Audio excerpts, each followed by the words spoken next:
আসসালামু আলাইকুম, back to my channel Rupsina kitchen. আপনাদের সবাইকে স্বাগতম। আমার আজকের রেসিপি হচ্ছে আলু কাটলি। 3টি কাঁচা আলু দিয়ে বানিয়ে নিচ্ছি। এটা বানানো খুবই সহজ। চলুন তাহলে রেসিপিটা দেখে নেওয়া যাক। প্রথমে নিয়ে নিচ্ছি মাঝারি সাইজের 3টা আলু। এখন আমি এগুলিকে অফ ক্যামেরায় খোসা ছাড়িয়ে নেব। খোসা ছাড়ানো হয়ে গিয়েছে। এবার আমি আলুটাকে গোল গোল করে কেটে নেব। আলুটা এমনভাবে কাটতে হবে, এত বেশি পাতলাও না আবার এত বেশি মোটাও না, ঠিক এরকমভাবে কাটতে হবে। আলু কেটে নেওয়ার পর সাথে সাথে পানিতে দিয়ে দিতে হবে। এখন আমি পানি পাল্টিয়ে আলুটাকে 2-3 বার খুব ভালোভাবে ধুয়ে নেব। পানি পাল্টিয়ে 2-3 বার আলুটাকে খুব ভালোভাবে ধুয়ে নিয়েছি। অন্যদিকে চুলায় একটি প্যান বসিয়ে দিয়ে দিচ্ছি পরিমাণ মতো তেল। এখানে তেলটা একটু বেশি করে দিতে হবে।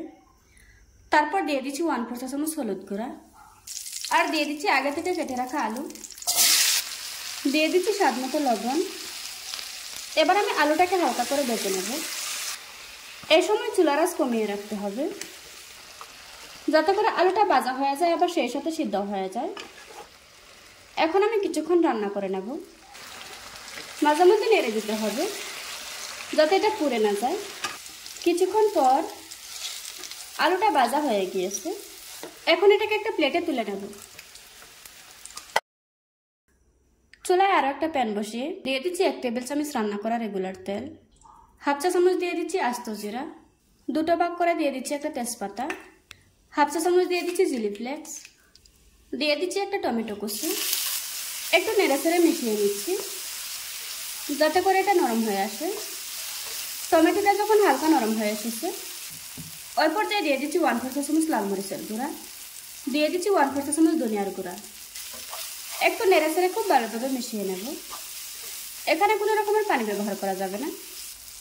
তারপর দিয়ে দিচ্ছি আগে থেকে ভেজে রাখা আলু। ভাজার সময় আলুটা কিন্তু খুব ভালোভাবে সেদ্ধ হয়ে গিয়েছে। এখন এটাকে হালকা হাতে নেড়ে দিতে হবে, তা না হলে আলুগুলি ভেঙে যেতে পারে। এখন দিয়ে দিচ্ছি একটা কাঁচামরিচ কুচি, তবে জালটা আপনারা আপনাদের পছন্দ অনুযায়ী দিয়ে নেবেন। তারপর দিয়ে দিচ্ছি কিছু ধনেপাতা কুচি।